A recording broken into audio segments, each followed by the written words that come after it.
Are you struggling for consistency in your sim racing? Does your iRating look like a roller coaster? If so, we have good news for you. The way to get more consistent is to first understand what you're doing differently than the professionals. And VRS is the answer. With our competitive subscription, you will have the telemetry, setups, tutorials, and everything else you need to fully analyze your driving. Our data packs and the ability to compare your driving with the best in the world will show you exactly where to adjust your inputs, change your driving line, and shave seconds off of your lap times. And our powerful and precise Direct Force Pro wheelbase and precision pedals are being used by some of the world's best drivers. All these champions agree that VRS hardware is not just the best on the market, it's also priced well below the competition. So if you're looking to upgrade to direct drive and the best pedals in sim racing, VRS is your answer. If you want to get better, get faster, and make it happen sooner rather than later, you owe it to yourself to find out why so many people are switching to VRS. You'll be so glad that you did. Visit www.virtualracingschool.com and learn why the best use VRS.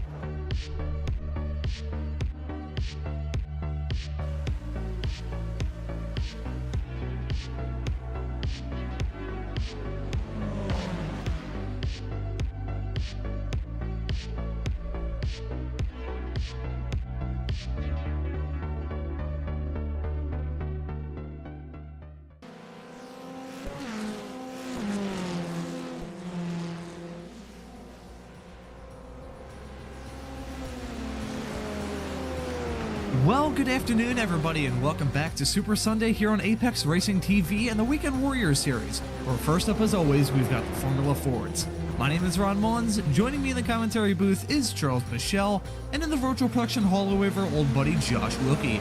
Today, we continue our adventures in the United Kingdom at Brands Hatch, a track we visited last season. Now, after the rain-soaked season opening race 1 week ago at Alton Park, these drivers are probably looking for a return to the status quo. But the real question, if I can spit my words out here, the real question is, Charles, are they actually going to get that return to normalcy here this afternoon? Yeah, I think so, Ron. It's, the good thing is very similar track to what we experienced last week at Alton. It's just a bigger version, I think, of, the same type of, classic British track. Lots of grass runoff areas, lots of elevation changes, pretty tight course from start to finish. So, yeah, it's just, and no rain. So I think that bodes well for a good race today. I think these drivers are very, very happy, probably doing, I guess it would be the opposite of a rain dance, hoping to God the rain stays away, because that race 1 week ago at Alton Park was incredibly chaotic, and we ended up seeing Julian Ditchburn winning. And now we should clarify this. Last week, we were under the assumption up until the end of that broadcast that Julian Ditchburn was running in the Spec 2 category. That is incorrect. He has made the leap up into Spec 1, and based off that win, he would be the championship points leader. Speaking of, I think it's about high time that with about 5 minutes left to go in this qualifying session, that we take a look at the championship results after only one round on the season. Of course, these are not very representative as to how things are going to look between now and the end of the season. However, you can see some pretty heavy hitters up towards the front. Julian Ditchburn, as I said, with that beautiful and very dominant win last time out at Alton Park. He is the winner. Well, not the winner. He was a winner last time out. He is the leader in the Spec 1 category. Jason Green in P number 2, a little bit farther back, along with James Berry, a name that I recognize from the radical sides of things here on Apex Racing TV, who you'll be seeing actually later on this afternoon with the Radical European Championship. He's in third. Kevin Adrian in fourth, and Megan Overstreet will round out your top 5 in the Spec 1 category. Now moving over to Spec 2, it's a little bit up in the air here as well. David Foy is leading it in that class. Dana Bowes in P number 2, so Canadian front two. In Spec 2 is making our resident Canadian here at Apex, Josh. Very, very patriotic. Peter True is going to be in P number 3, and we'll talk about Peter True in a few moments' time. JVC Istvan is in 4th in the Spec 2 category, and Jimmy Littback, the Swedish driver, it rounds out the top 5 in that Spec 2 category. And now, Charles, we can move on to your favorite class, that being the Masters. Yeah, absolutely. So Alan DeGassis is currently leading, 4 points over Antonio Reese, Chris Murakami, Stevie Ray, Gary Wolbolt round out your top 5. Still very, very, tight after one round. So only about 24 points separating 1 through 6. And then some points still to be, left to give out. My guess is that we'll see a lot of changes during the course of the season. So just kind of sit back and watch and see how everything unfolds. Have to wait and see how things shake out, not just in this race, but the rest of the season as well. We still got 10 more races to go after this, and next time out at the Sebring Club layout. That is going to be an interesting race for darn sure, along with all the other fantastic tracks that we have to look forward to all throughout this season. I'm looking through, we have the left-hand side of your screen with these wonderful SDK graphics that we have here on Apex Racing TV, and I'm seeing Peter True in that 388 car, currently 1.64 seconds back of our current provisional pole sitter, that being Christian Kabanka. And I think I want to talk about Peter True a little bit, because as some of you may be aware, of course, to put on this wonderful action week in and week out, you need to have some pretty good sponsors. And despite SimMotion being the sponsor thread, most of the first, actually a little bit over the first half of this season, for this round and this round only, Peter True has actually put forward some money to sponsor this race and support a very good cause, that being Dogs for Autism. He has picked this for a very good reason, and Dogs for Autism is a very good charity. Of course, me being in the US, I wasn't really aware of it until it was announced that they were going to be the sponsor for this broadcast.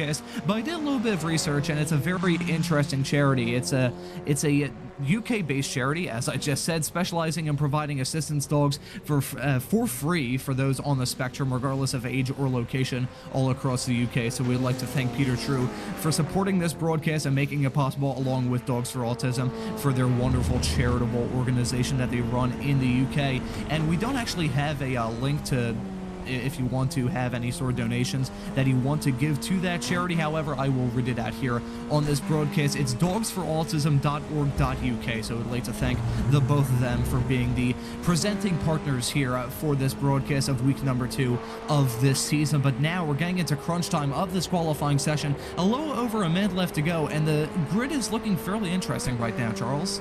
It really is. Christian Kabanka currently on pole. Then you have our 2 Masters drivers of Antonio Reis and Jorg Monty, 2nd and 3rd. Then we've got James Berry in 4th and Michael McConnell in 5th. Our highest rated Spec 2 driver is Adam Barney, sitting down in 11th, about 8.5 tenths off of pole, as we see Jason Green now jump up to P2. So we've got an all Spec 1 front row, all Masters row 2. And so, we get these last last lap or so here in, and see if there's any more movement. It just kind of ebbs and flows. Sometimes most people get their lap done early. That's very wide from Jason. And then we've had some races where we get a lot of transitions in the last couple of minutes. So we'll see how this all shakes out. This is going to be a very interesting race. 40 minutes as per usual here at the Weekend Warriors Series. 9 corners in all here at the Brands Hatch layout on the Grand Prix course, to be a bit more precise. It's going to be a very interesting race for us this evening. And here is the hometown man, James Berry, who was very, very impressive last time out. He grabbed the pole at Alton Park last time out, however, got caught out by the rain a teeny tiny bit, but still ended up on the podium. A driver that I recognize from the Radical SR10 side of things here on Apex Racing TV. We weren't too sure if he was actually going to run with us here this afternoon or not, considering his obligations with the Radical European Championship coming up later on this afternoon, along with the Radical Americas broadcast that all 3 of us are going to be a part of. That season has been very, very interesting, and running at Alton Park like we did here with this series last time at, that's going to be a very, very fun race indeed. So the qualifying session is about to come to a close. The checkered flag has been out for about 50 seconds, so all of these drivers are rounding out their qualifying performances. Antonio Reese, as it stands at the moment, is in third, 0.232 of a second behind Christian Kabanka at that 132.441. That is a very good lap time, over a tenth ahead of Jason Green in P number 2.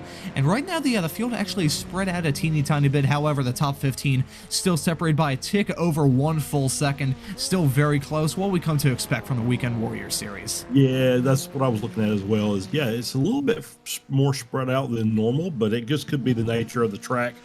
Once again, this track is it's a pretty technical circuit, and you have to be right on your lines. You have to have your throttle and braking inputs, you know, pretty much on point. There's just some really tricky bits to Brands Hatch that just takes time and practice to get better at. And so that's not really much of a surprise that you've got your Spec 1 guys up in the top, and some of our Masters guys up in the top 10. And we'll just have to see how they do throughout this race. The Masters drivers always fantastically quick in this series. They're not running in Masters just because, well, they're not running in Masters because they feel like they won't have a shot in the S1 category. I think if you put a guy like Antonio Reese or Jorg Monty in that Spec 1 category, they would be a force to be reckoned with week in and week out. They always are with this series. We'll just have to see how things go for them in this race. Hopefully, the bad luck, the bad juju that have wrecked both of them throughout, especially last season, hopefully that goes away at the beginning of this season. So the checkered flag has been out for a while in this qualifying session. The qualifying session has officially come to an end. And I think we'll take a look at the starting grid for this Formula Ford Weekend Warriors race at Brands Hatch. It's going to be Christian Kabanka in that number 9 car, leading them to green. Jason Green will join him on the front row. Then we have an all-Masters row number 2 with Antonio Reese and Jorg Monty in P3 and P4 respectively. Then it's James Berry, another Spec 1 driver in that number 100 car. He's going to be starting this race in 5th with Michael McConnell alongside Soren Garrett, the driver from Belgium, in the number 21 car. He'll be starting this race in 7th. Alan DeGassis, our current points leader in that Masters category, he is in P8. Jorge Gonzaga, another driver that I recognize from the Radical SR10 sides of things here on Apex Racing TV, is in 9th. And our reigning race winner here from the Formula Ford Weekend Warriors, that being Julian Ditchburn, will round out your top 10. Yeah, all Spec 2 row. On row 6, we've got David Foy in P11, Adam Barney in P12, Jesus Rodriguez in 13th, Kevin Adrian in 14th, Jeff Jacobson in 15th, Andrew Love in 16th, Pedro Carvalho 17th, JVC Isfan in 18th, Chris Montgomery 19th, Philip Fernandez rounds out your top 10 rows, Dana Bose in 21st, Gary Woolbolt in 22nd, Peter True in 23rd, Ronnie Litz in 24th, Stevie Ray, our league organizer, in 25th, Russ Telker in 26th, John Toms in 27th, and Stefan Kovru, I'm sure I've butchered that, it rounds out your 28 car grid.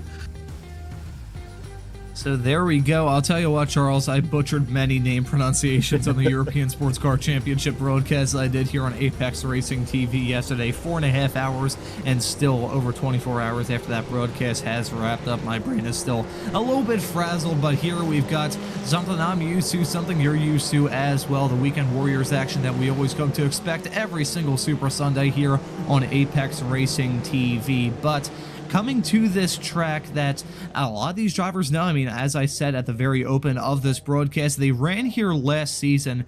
You think these drivers are going to be in their comfort zone as well, or do you think this being towards the beginning of the season with a lot at stake and also a lot to try and gain if you do very, very well in this race, do you think these drivers are going to be feeling comfortable, or are you going to see some of these drivers maybe a little bit antsy towards the beginning of this race? I think these drivers, there were a lot. I mean, most of the drivers have been in here since the beginning of practice because I was in here early myself.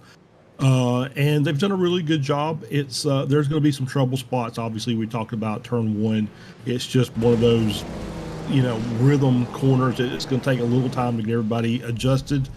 So I think everybody will be ready to go. We'll see some errors. Hopefully, it'll be single car errors that just run off the track a little deep in corners. They can gather it back up and continue on. So, yeah, I'm looking forward to a really good race. And I think it'll be pretty exciting up toward the front.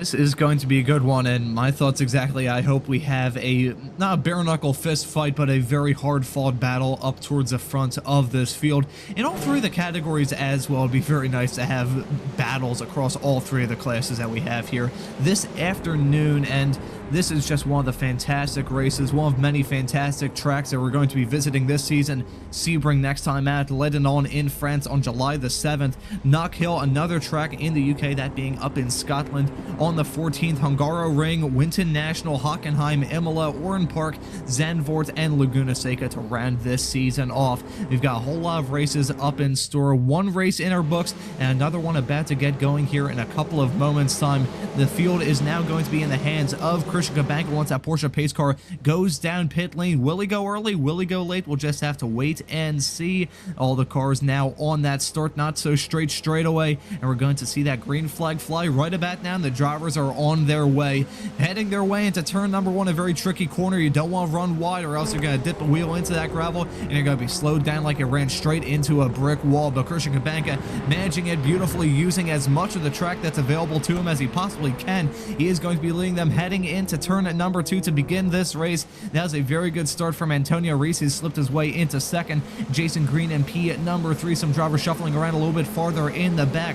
So far, they're negotiating most of the corners at the very beginning of this race clean. Knowing my luck, I probably just jinxed it. Hey, we're only 3 corners in. We still have 6 more left to go. We're riding on board, heading into turn number 4. Another very challenging corner on this track. You can see David Foy side by side with the number 513 car running their way around that tricky turn number 4. Now they're going onto the back straightaway, about to go under the bridge, down the hill, and now they're going to be turning pretty much from now until the end of the lap.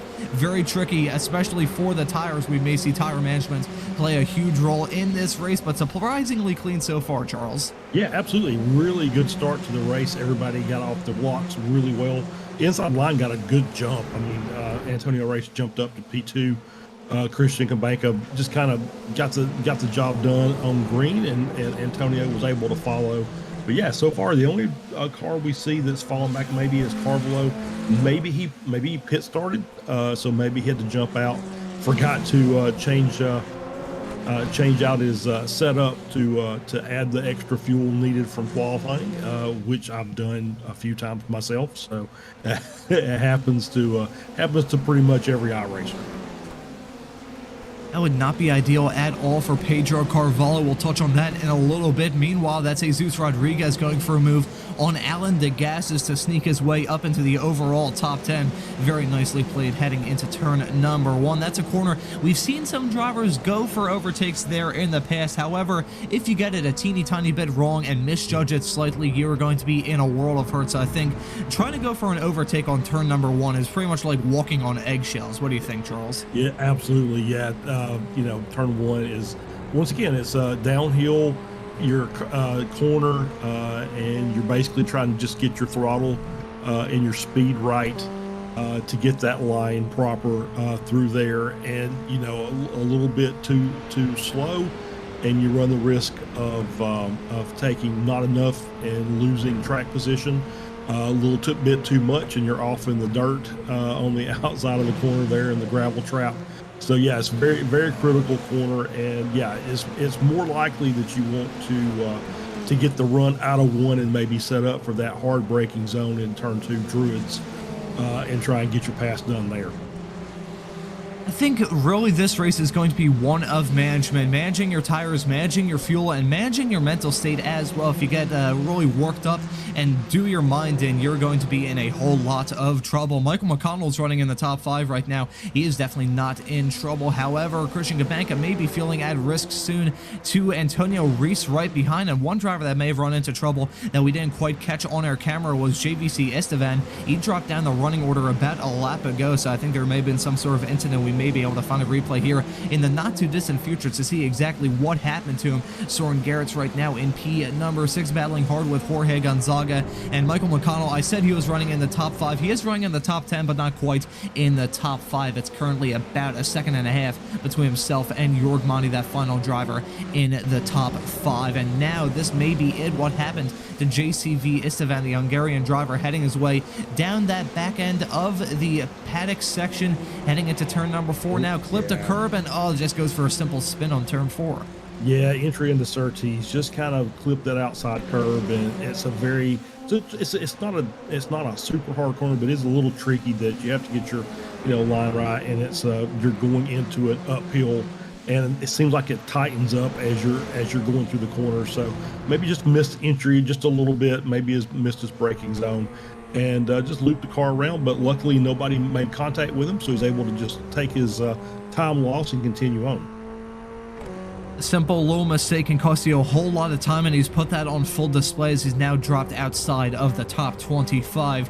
Meanwhile, the battle for the lead is definitely heating up. Cabanca and Reese separated by less than a tenth of a second, coming to start lap number 4, and I think Antonio Reese is actually smartly backing out of it, I must say, maybe trying to eye up a move heading into the hairpin of turn number 2 in just a few moments time. But he also got Green and Barry right behind, looking to pick up the pieces if anything were to go down between Cabanca and Reese. But so far, fairly clean for all of those drivers, still separated by less than a second. Meanwhile, right behind, Monty, Garrett, and Gonzaga are incredibly close. You can see those 3 cars nose to tail. A small little pack of Formula Ford cars negotiating turn number 3 right now, running wide on exits. That's going to be a tricky corner for these drivers, because you usually see those drivers running all the way out into the grass. Usually, I guess it's probably the lattice on the outside of that corner to try and get the best exit you possibly can. However, if you do run a little bit wide, you could be losing traction and maybe even losing some time with a slowdown. Soren Garrett's maybe losing a position to Jorge Gonzaga. They're beating and banging and roughing each other up, heading into turn number 5, and now it looks like Gonzaga is going to slip his way down into P number 6, but that was a big mistake from Garrett, as he's now lost a whole lot of time. He's now dropped down to 10th, so ran a little bit wide, hit the grass, I believe, and he not only lost out on that spot to the Portuguese driver of Jorge Gonzaga, but he also got overtaken by Ditchburn, McConnell, and Rodriguez as well. Tough start for Soren Garrett. Yeah, it was, and it all started with that battle they had with York Monty going into Surtees. He got to the inside and just kind of got tightened up and pinched up a little bit. Had to let off.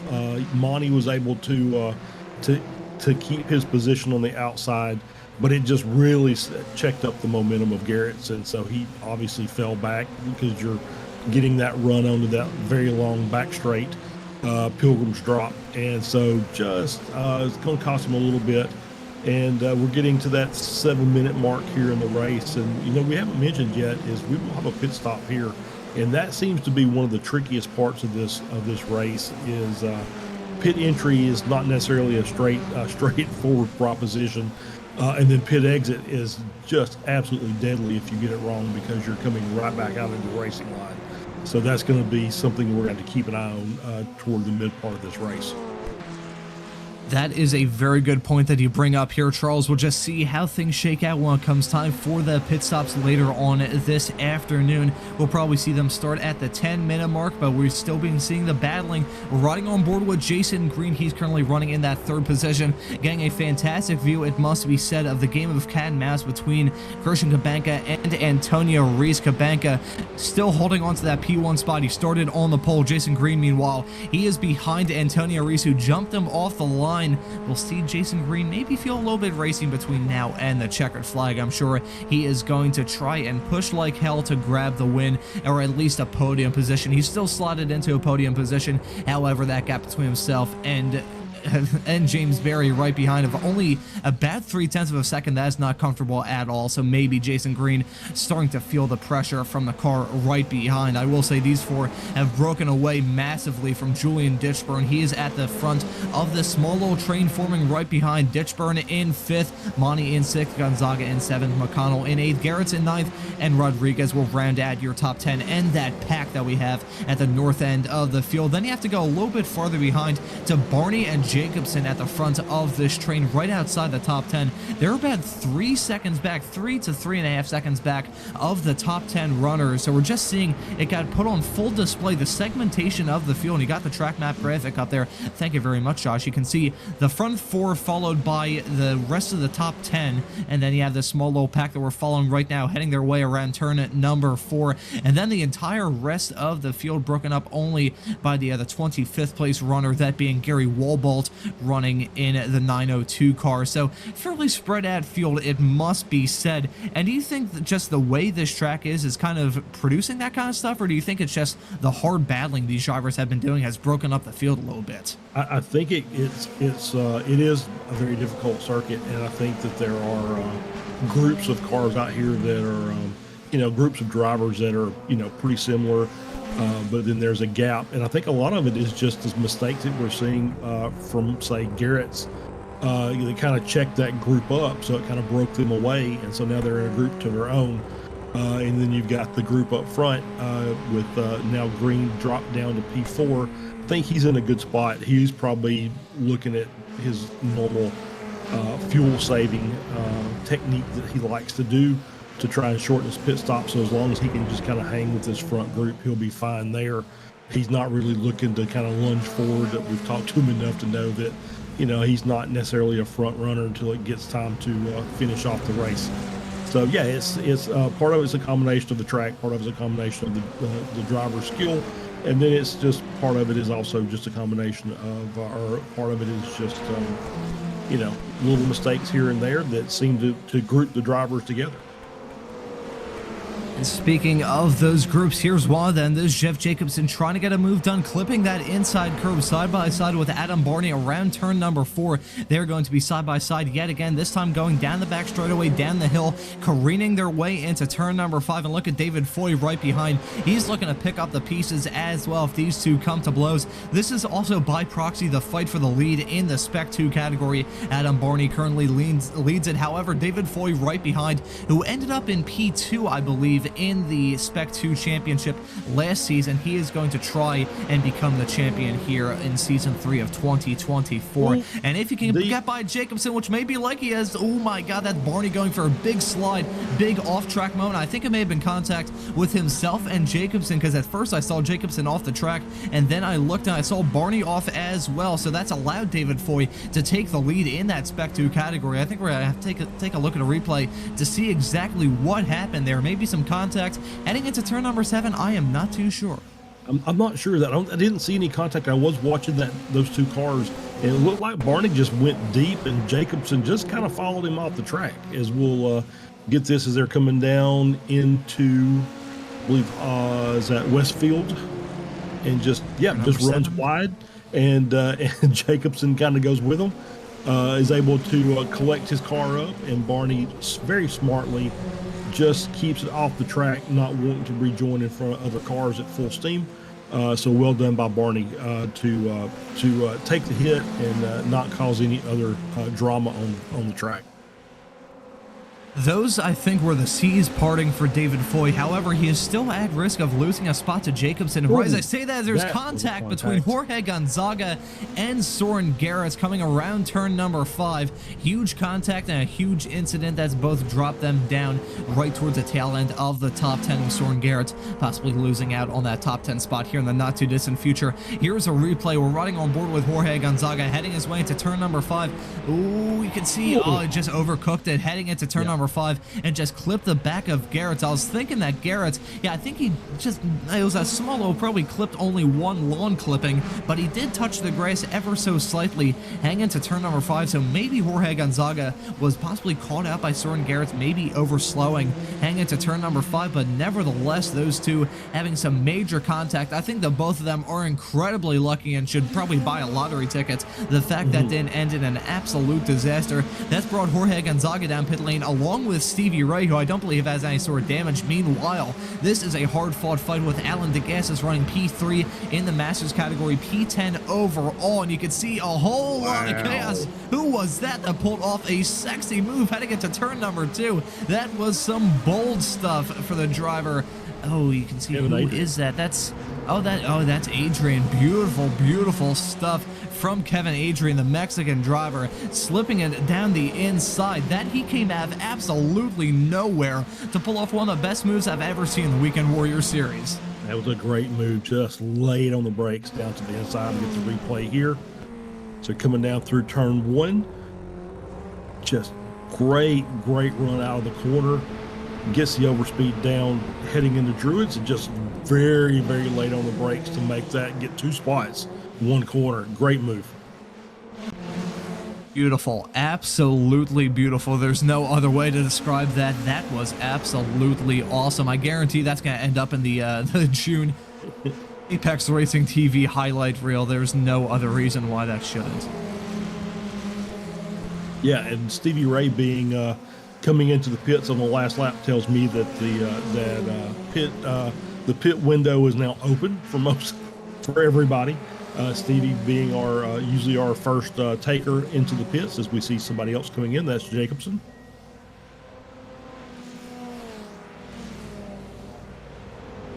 And as we are getting Ron reconnected there, Jacobson I'm back. now Okay, sitting into the pit. Yep. All good. Full transparency, viewers. So we have to nominate highlights here on Apex Racing TV, and what I usually do when it comes to those highlights is I like to screenshot the moments as they happen on the broadcast being shown here on Apex Racing TV. And what accidentally happened there is I didn't hit the screenshot button. Instead, I hit the wrong button that closed out my my browser tab. So that's what happened there. That's the first time that's ever happened on Apex Racing TV. Very, very slick from my end. Yeah, absolutely. Mistakes happen, and we'll just continue on as we're watching from the back end of Christian Cabanca's car. Man, Antonio is just really up on him, keeping the pressure on, seeing if he can force Cabanca into a mistake as they're coming out of clearways, down towards Clark Curve, the final corner, before we get back onto the front straight. Okay, so the funniest part about all of that was I ended my I ended what I was saying, not even knowing that I'd ended up closing my browser. So that's, hey, professionalism here at Apex Racing TV. Christian Cabanca putting on a very professional show right now. He is still leading over Antonio Racing. You can see the change in graphics. You can see lots of very close battles all throughout this field. Julian Ditchburn being involved in one of them. Right behind Jorg Mani is running P2 in that Masters category and P5 overall. Ditchburn, he won last time out at Alton Park, the driver that won the Spec 2 championship last season in absolutely dominating fashion. But I'm curious, how are things going to shake out for him this season? Running in the higher category, got that win, which I have to say is a fantastic way to kick off your 10-year in the Spec 1 category. We'll just have to wait and see how things shake out with Julian Ditchburn. He seems to be the master in the rain as well, so maybe he was doing a rain dance, hoping that lightning would strike twice here in the UK at the very start of this season. We're back at the front of the field. Jason Green, who we're following right now, currently has the fastest lap of the race at a 132.783. Despite the fact that Green is running in fourth, started this race in second, dropped down to third, and is now running in P4, I think he's probably the most comfortable out of all these drivers. What do you think, Charles? I think you're absolutely right. I think he's exactly where he wants to be, and that tells me that he's getting a really good toe off the cars in front if he's able to set the fastest lap, sitting behind the three podium sitters. And he doesn't look like he's really putting any kind of pressure on Barry in front. He's just being very comfortable in his race pace and doing a great job. As I'm watching, I was loving. Oh no, Monty's in the pits. It's interesting. I think he's maybe trying the undercut here. Kind of dropped off with Ditchburn, so he's kind of hoping he's going to be able to get a little bit of draft and maybe make up a little bit of time as he works his way back up through the field, because he was trying to make that gap up, but with just the two cars, with just him and Ditchburn, it was going to be very difficult to do. Ooh, he's still stopped in the box. 16.4 seconds stopped, and he's now out and away, about to exit the pits right now, and it's going to be 37.3 seconds down pit lane in total. Exiting out in P20 overall, right behind Ronnie Litz in that number 987 car. And now we also have Gary Walbald coming in as well, so some drivers deciding to come into the pits. This is usually a strange time, because you'd think just taking a heads-on approach with these races that, hey, you need to make some sort of pit stop, you would pit right at the middle mark, but usually we don't see drivers come in pretty much at the midway point. We're 18 minutes in, coming up on the halfway mark in less than 2 minutes time. We usually don't see drivers go for something, strategy like this, and this is very, very long for Gary Walball. 27.3 seconds stopped in the box. Meanwhile, Jorg Mani was only in the pit lane generally for 37.3, so very, very long stop for the driver of the 902 car, out and away 50.3 seconds in pit lane. That is going to hurt him badly. Yeah, it is. That's he wasn't necessarily in contention to get a class win, but that is going to hurt his overall is just from that extra time in the pits. And not really sure why that would have been, 10 seconds. Maybe maybe missed something somewhere, had to back up, but it seems like that's kind of out of character. Normally the Masters guys, especially guys like Volvo, have been here for many seasons. I mean, he's been racing since I've been doing the broadcast. So it just seems a little bit out of character for him. Unfortunate, though. Hopefully he can dust himself off and try and make some sort of recovery between now and the checkered flag. And I know something as well. Russell Telker running in that 260 car. He's out of the race, so I'm not sure if there's some sort of small connection issue possibly, or there was an incident. We may be able to try and find a replay to see what in the world happened to Russ Telker. And not ideal for him at all. So hopefully we can try and find a replay of what happened. If not, we may have to start hypothesizing to see what happened to the driver of the 260 car. We may have found it, hopefully, fingers crossed. Okay, here we go. Here is the replay, and this is him heading into turn number 2. You can see in that very striking 260 car, and going off track here, possibly going for a spin on corner exit. Ooh, running very wide, and ow, into the wall. Yeah, that was that's one of the keys to this track is the curbs on the outside will upset you, and so you have to be very careful when you're on and off throttle. It seems like that happens more often than not. It's when you're trying to get back on the throttle and you're riding that curb. Wants to just kick the rear end around and gives you a nice little one-way trip into the tire barrier. Tough stuff from Russell Telker. Hopefully he dusts himself off and we'll see him in that Spec Racer Ford race later on this afternoon at the Nürburgring. Pedro Carvalho has come into pit lane, so you can see him there stopped in his box, the Spec 2 driver behind the wheel of that 336 car. Hopefully he doesn't have a very slow stop, currently running 18th overall. But with some drivers coming down pit lane, currently the top 16 yet to come in the pits, and Jörg Mani being the only driver thus far to try and make that plunge to come down pit lane that was running in that top 10 fight. We may see some of these drivers decide to risk it for the biscuit and come in for an early strategy call. I'm curious what some of these drivers may do. Meanwhile, we've got Kevin Adrian still locked steady in a hard fight with Alan Degassis, who, as things stand currently, is second place in the Masters category. We'll see how things shake out once all of these drivers come down pit lane. But very good start to the season from Degassis, the leader in the Masters category in that 904 car, and I believe finished second last time out at Oulton Park, as Christian Kabanka, the leader of the race, has come down pit lane. So the driver of the 9 car may be listening to what I'm saying on the broadcast. Hey, Kabanka, if you're listening, it is a terrible idea to take strategy advice from myself, but he's come down pit lane and he's stopped in his box right now. We'll see if it's a long stop, if it's a short stop, what he does. Does he short fill? Does he take a bit more gas so he can just push it towards the end, or will he have to do some fuel saving? Currently stopped for 12, 13, 14, 15, 16.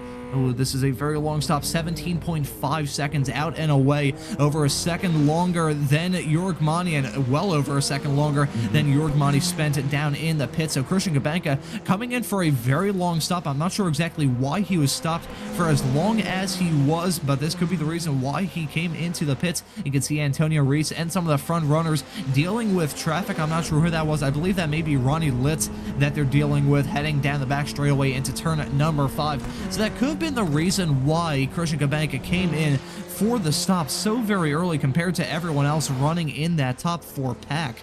So we'll just have to see if it works. What do you think, Charles? Will it work out for him or not? I don't know. I'm assuming the reason he took was a little bit longer than Monty was. He's been out front for the entire race, so he's burning more fuel than the cars behind. Nobody's really kind of put pressure on him to try and take the lead. So, obviously I think that's going to be more fuel usage. He's going to need more. And I think the reason he pitted them is we were coming up on a little bit of lap traffic, and maybe he felt like instead of having to pass these guys on track with Antonio Reese right behind him, then maybe it's just a good idea to just come in and pit now. And that way he comes back out and he's in clear air. And he's got he's right behind Peter True now.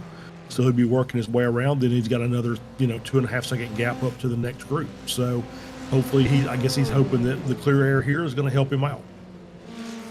Trying to see what kind of strategy he can pull. Hey, it's a saying in racing, if you want to win, you can't do the same thing that everyone else is doing, so maybe that could be the reason why these drivers are going for some slick strategies. Soren Garrett has been stopped in the box for quite some time, coming up to 20 seconds now. This is very, very slow for Garrett. I mean, these drivers do have a faster pair at their disposal, and he did be involved in that incident with Jorge Gonzaga a little bit earlier on, but that's still a pretty slow stop. 43.6 seconds down in pit lane, so that's one of the slowest of the drivers without any sort of external factors. Of course, Gary Wolbald was stopped at a 50.6 down pit lane, so hopefully that's the last of the drivers with very exceptionally slow stops. Alan DeGassis, who we're following, is exceptionally not slow. He is running in P9 still, running second in that Masters category. He's got Adrian right in front and Andrew Love right behind, so we could see some battling between these two, the drivers of the 904 car and 544, maybe sizing up some overtakes, possibly. We'll just have to wait and see how things shake out with that battle. And a point that I was going to mention involving these front three, you can see the gap between this man, James Berry, and Antonio Reese is not very small. However, the gap between Berry and Jason Green has increased a decent amount. It's actually closed up a little bit in the past few moments. However, not very long ago, it was teetering around 0.8 of a second, so maybe some sort of issue possibly for Jason Green, him losing a decent amount of time for the driver that I believe still has the fastest lap of the race. Yeah, I was just wondering that myself. I did see where he that gap did kind of extend a little bit. But it seems like he's got it back under control now. Maybe it's because of the traffic, and that's helping close that gap back up. So I was kind of just watching now that we've got Kabanka and Monty, two of the top 5-6 guys that were running, just kind of watching that gap between them and starting to close up a little bit. I think Monty's got it down to where it was around 4 seconds, which is it was a little over that when he pitted. So it'll be interesting to see if Monty can use these cars in front to help give him a little bit of a pull and tighten that gap up, and he might be able to jump himself back up into that lead pack, which I'm sure is what he was hoping for. I don't think Jurg is being hurt by these cars right in front of him. Maybe, I mean, he did have a somewhat long pit stop, so maybe he's possibly regretting taking a bit more fuel than everyone else. Hey, I guess having a bit more comfort knowing, hey, I don't need to do any sort of fuel saving, I can just gun it between now and the end of this race. Maybe that could be the reason why Monty usually has some longer pit stops compared to everyone else. Julian Ditchburn, our reigning race winner here from the Formula Ford Weekend Warriors Championship, has come into pit lane, so we'll see how long he is stopped in his box. Maybe some more drivers possibly shadowing him. Yes, we do. We have Alan DeGassis coming in as well from the P9 spot, giving that to Andrew Love, who stays out. We'll see how long Ditchburn is stopped in his pit stall. Ooh, already out. Actually, Alan DeGassis is still coming down pit lane.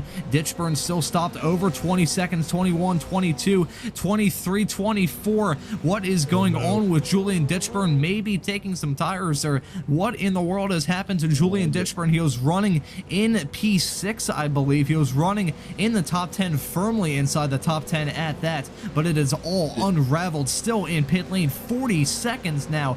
This is absolutely disastrous stuff. Alan DeGassis out and away in P15, 41.7 seconds stopped down pit lane. Ditchburn is still stopped. Actually, no, he is still stopped in his box. Now he's exiting the pits. Julian Ditchburn, oh, this is absolute heartbreaker for the Canadian, the driver who, as I just said, entered this race as the winner last time out at Oulton Park. He had a chip on his shoulder leading in the Spec 1 championship, but it is all unraveled with a 57.1 second stop. That is absolutely disastrous. Jason Green looking to try not to have some sort of repeat of what just happened to Julian Ditchburn. He's now coming in for his stop along with Jesus Rodriguez and Michael McConnell. So Reese and Barry staying out, but heartbreaker for Julian Ditchburn. I'm going to bet dollars to donuts that if we talk with Julian Ditchburn after the race, he's going to tell us he got a 40-second speeding in on pit entry. Oh, that could be it, yeah. Yeah, I think that's exactly what it is. And yeah, which is, it is a race. It's a race ender.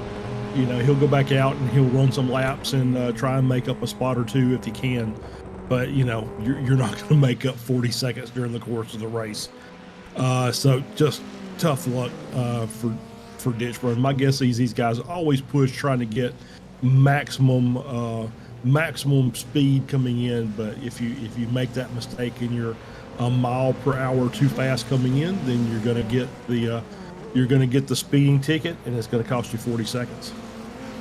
Well, one driver who didn't make a mistake in the early stages but may have done with a decently long time down pit lane is Christian Gabanka. He was leading, and when he came down pit lane, he was in front of Jason Green. However, they have swapped, and really it looks like the complete opposite, a mirror image of what happened earlier on in this race when Gabanka was leading it and Green was running in P4. Green is still running in P4. He's out and away. Antonio Reese coming in, Barry staying out. So the front four, they were united for the decent part of half of this race.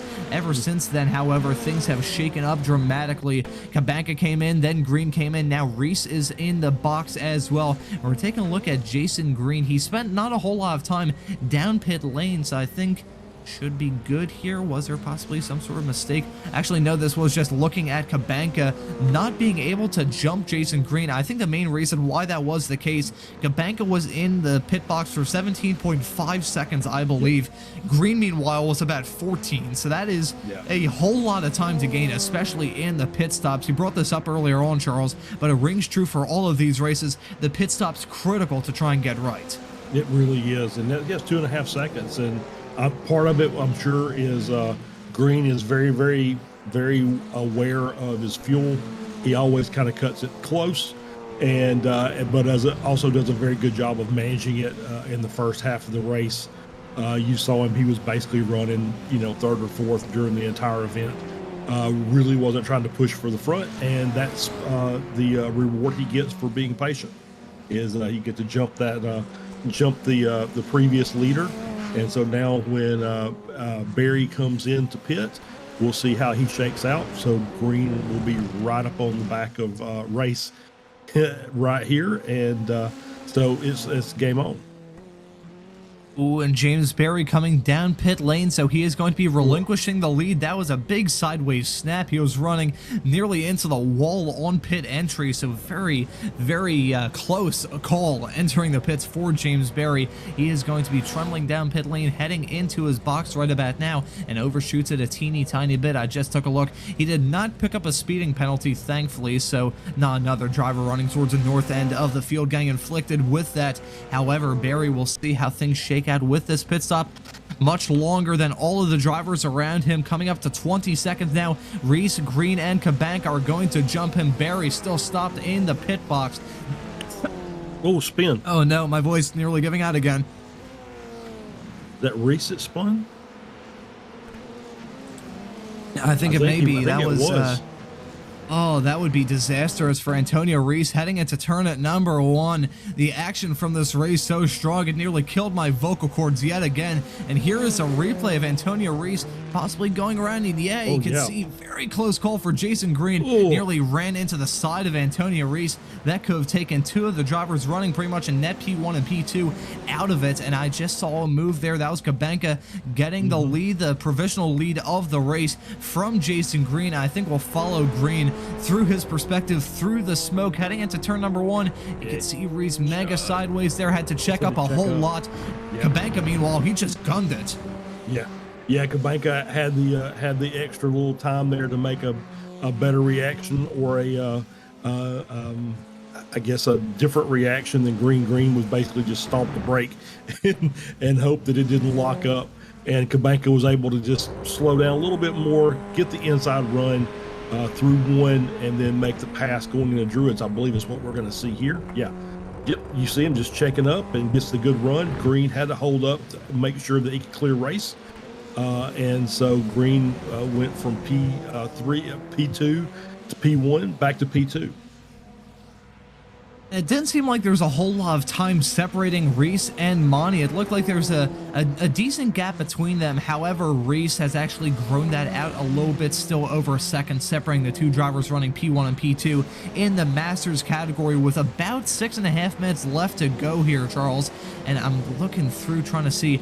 Barry exited out in 16th, so he didn't pick up a speeding penalty. So I'm not sure why Barry was stopped in his box for so long. Maybe took tires. He's a newcomer to the series. Oh, what was it? I think if we go back and look, he may have not had a speeding penalty. He may have had an unsafe entry. So I think oh, that could have been it, yeah. The way it looked, he was very late cutting down on the pit road. So that's my initial thought, but I think we'd have to go back and look to see if that's what it was. I didn't see a black flag icon next to his name, but either way, heartbreaking stuff for James Barry. And if he had exited out with a decently quick stop, he would have definitely probably been behind Jason Green and Antonio Reese and would have inherited second in all of that, and probably even the lead if Jason Green still had to check up as much as he did. And here is James Barry. We're following him on his pit entry, rounding his way around the final corner and trying to look to see where that white line is. Yeah, you can see all four wheels on the side of the white line. You can also see him running the chicane on pit entry, but still, James Barry, unsafe pit entry penalty, costing him dearly. That slipped my recollection because I went in as soon as I saw that very sketchy pit entry. I didn't see a black flag next to his name, so it must have come a little bit after I checked it. But either way, James Barry, for what looked like to have been a pretty much entirely locked down podium finish, if not a win or a P2 run, has now all come down to naught as he's not even inside the top 15. Yeah, it's, once again, that penalty on pit road is always critical. Pit stop for these races is always critical. And you make that mistake, there's just really no way to recover because, you know, half to 2/3 of the race is gone by the time you come down to pit road. And so if you make that mistake and you end up having to serve a penalty there, you just don't have any time to make up some as much as you would want to.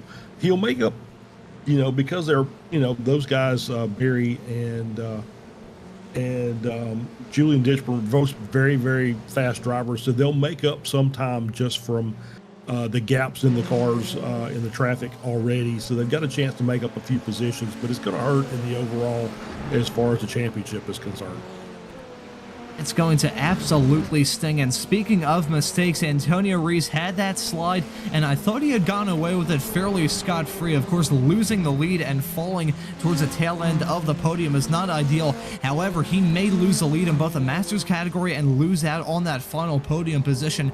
Jorg Monty is right behind those two, separated by only a half a second, coming onto the start-finish straightaway, about to begin lap number 24. Don't have a whole lot of time left to go in this race. Reese is going to be feeling the pressure. Monty is going to be applying the pressure, and you also have some lap traffic a little bit farther up the road as well, possibly acting as a wrench thrown in the works of this fight. I believe that's Ronnie Litt that is going to be the lapped car involved in this, and they're not going to be catching them at a very good time at all.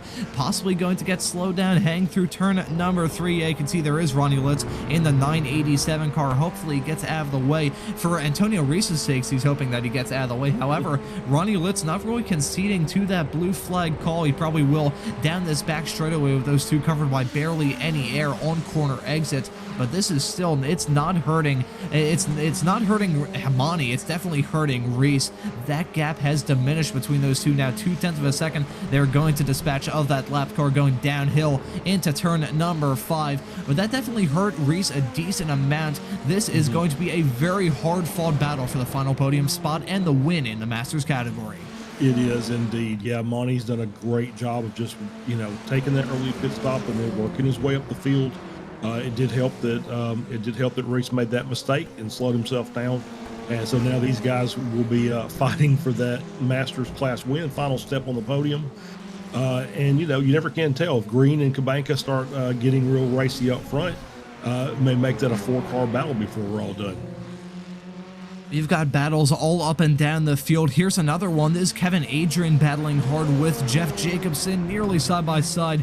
heading down into turn number 7. Close stuff between all these drivers battling hard for the final top 10 spots. I will say I'll say something else as well. Pedro Carvalho has had some sort of issue. He is out of the race 5 laps down, so I'm not sure there's had to have been some sort of incident or maybe a connection issue that forced Pedro Carvalho out of this race. A very hard-fought afternoon from his end, possibly started down pit lane. It's all come down to naught, and Jeff Jacobson battling hard, nearly going into the pit wall, battling side by side with Adrian, and it ends in tears. Contact hang through turn number 1, and that has spun Jeff Jacobson around. Kevin Adrian also went off the track as well, and I think that may be some of that Formula Ford glue is sticking those two cars together as they went through turn number 1, and you can see the tail end of that Adrian running wide. Thankfully for his sakes, he keeps it going in a straight line. That was a mega drift through the gravel, some rally action for Kevin Adrian, but sadly for Jeff Jacobson, this was an aggressive move,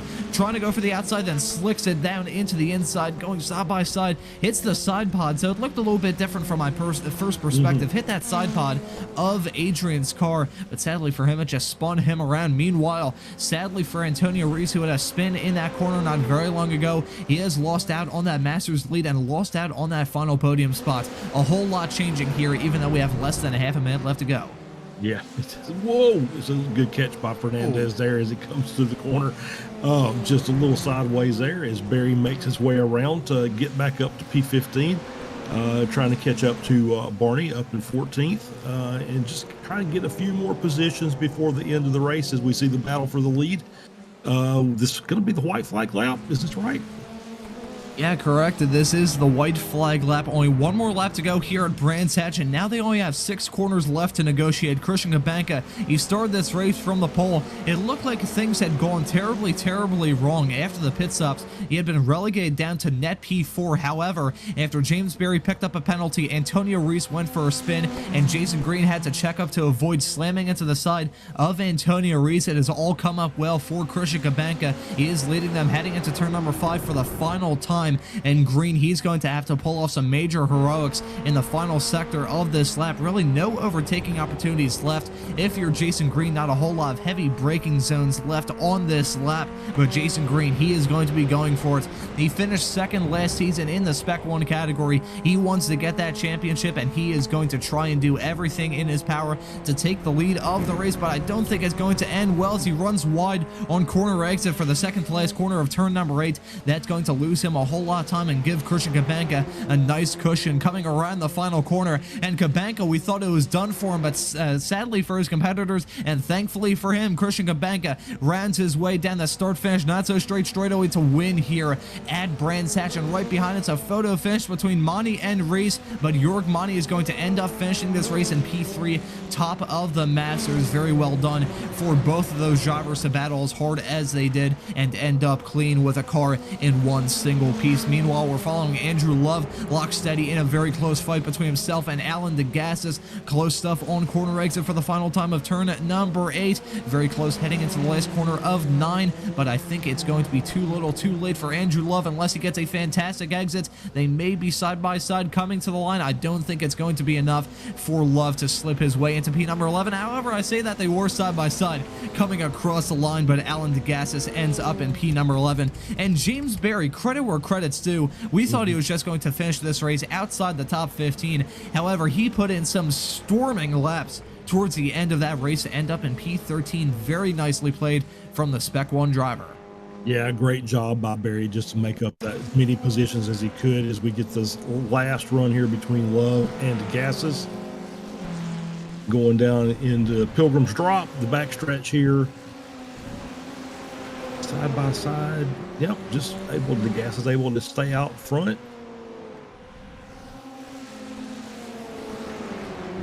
Pretty straightforward so far. Yeah, pretty straightforward so far.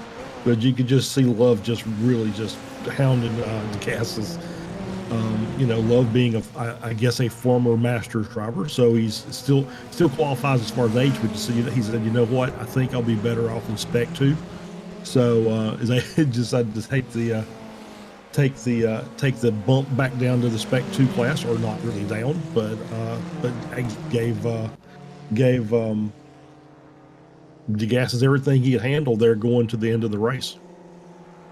And he definitely gave him a run for his money, and all credit where credit's due to Andrew Love. He ended up second in the Spec 2 category, and here may be a replay of what happened to John Toms. There was an issue with him earlier on, I believe, so there's a whole lot of stuff that happened all throughout this race. Some drivers I don't believe even took the start, so not ideal for some drivers. Ronnie Litz ends up in P23. You see him stopped in pit lane and actually ended up on the lead lap, so very nicely played from Ronnie Litz. Even though we saw him lapped multiple times throughout this race, he still, surprisingly so, ends up on the lead lap in P number 23. So I think all the cars have taken a checkered flag, so we may be able to bring the results for you in just a couple of moments time from a very bizarre race meeting with a whole lot of twists and turns thrown in as well. That top four, we thought they were going to be neck and neck, all close to each other from start to finish, but sadly for some of those drivers, after some penalties and some strategy trickery,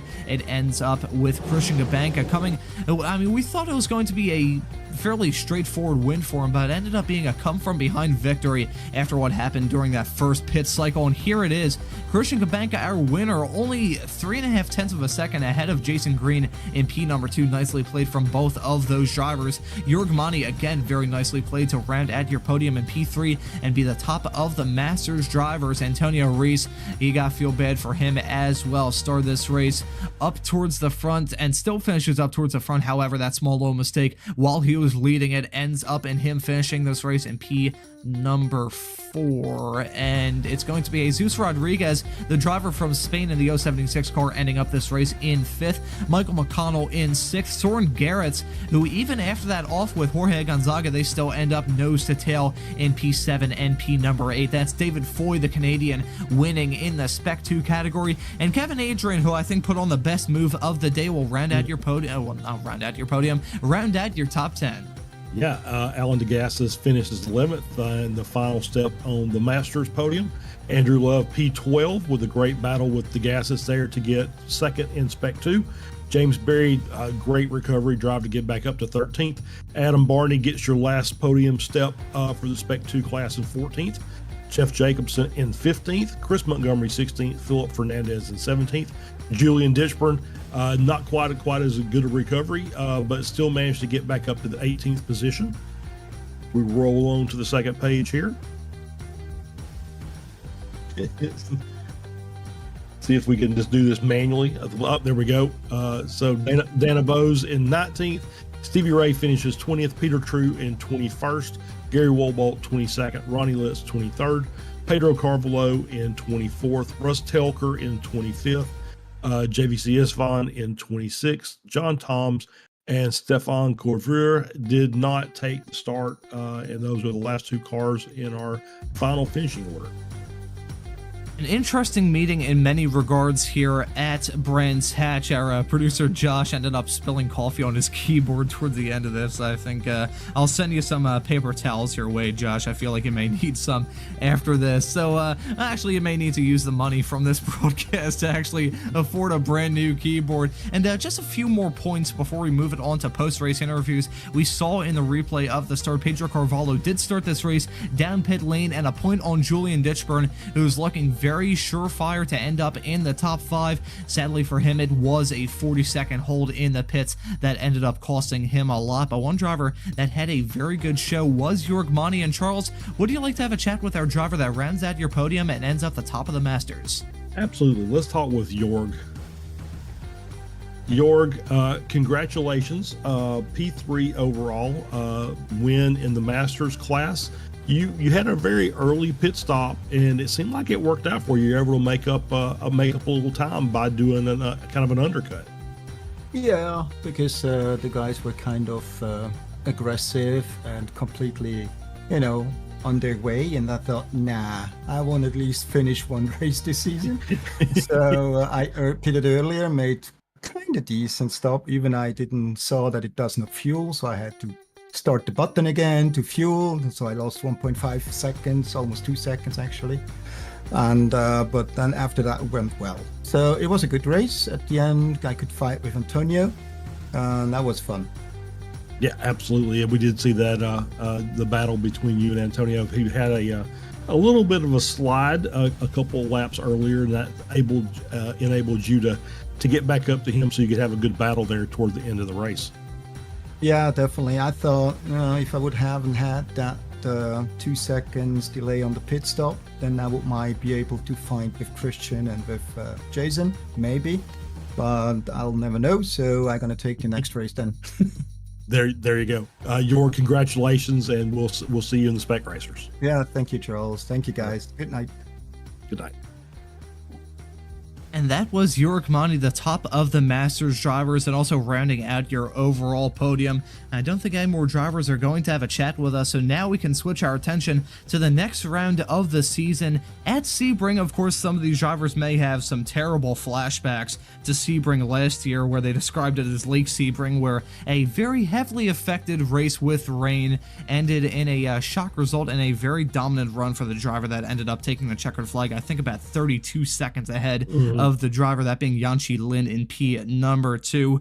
But it's going to be different this year, Charles. We're going to be running on the shorter club layout, and we do have some experience with that in the form of the Ray Esports Racing League this past season for the 2024 Spring Tour. But of course, those were in somewhat different race cars. Actually, I say that the Formula Fords were running there, but it's going to be that's going to be an odd one in 1 week's time. What do you think? Yeah, well, there are a few drivers who run the series that ran the Ray Esports series, so maybe a few drivers that's got a leg up, that's a little familiar with that layout. But for most of the guys, it's going to be like us when we did the broadcast last season. Is first time we've ever seen that layout. So there's going to be a little bit of a learning curve there. That little inside club circuit crossover doesn't get used very often. It's a little tricky, especially that entry corner going in. It seemed like it caught a lot of drivers out the last time we visited it. So yeah, it's going to be very interesting. And I know that it'll be just like as you said, there'll be lots of nightmares this week about the amount of rain we had in the last race. So hopefully we'll hope for clear skies and some good racing. I think they'll take a slick hot track over a submerged track any day of the week. Well, it is Florida in the summer, so I wouldn't entirely rule out there being a afternoon thunderstorm there in 1 week's time. Sebring Club, that's going to be interesting, along with the Spec Racer Fords coming up later on this afternoon at the Nürburgring, running on the Grand Prix layout, not the Nordschleife. However, that series will be visiting that track later on this season, and we will definitely touch on that throughout that broadcast coming up this afternoon. And speaking of, if you want to stay up to date of all the action here on Apex Racing TV, remember you should probably hit the subscribe button and that notification bell as well, so you never miss a single thing here from Apex Racing TV. But I think as for this broadcast of the Formula Ford Weekend Warriors week number 2 at Brands Hatch, that will just about do it. So for myself, Ron Mullins, Charles Bushell joining me in the commentary booth, and Josh Wilkie doing a wonderful job in the virtual production hauler, I say thank you all so very much for watching. Have a great rest of your 2 o'clock hour, and we hope to see you in about an hour's time with the Spec Racer Ford Weekend Warriors.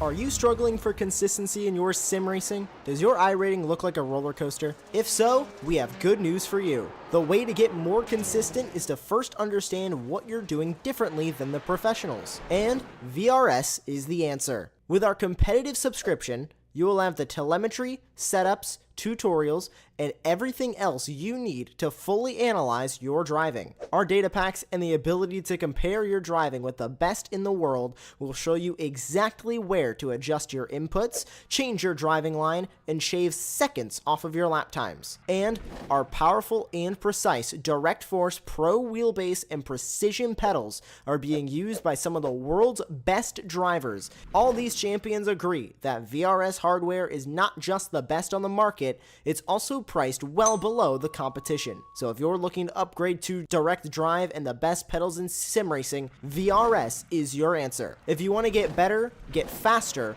and make it happen sooner rather than later, You owe it to yourself to find out why so many people are switching to VRS. You'll be so glad that you did. Visit www.virtualracingschool.com and learn why the best use VRS.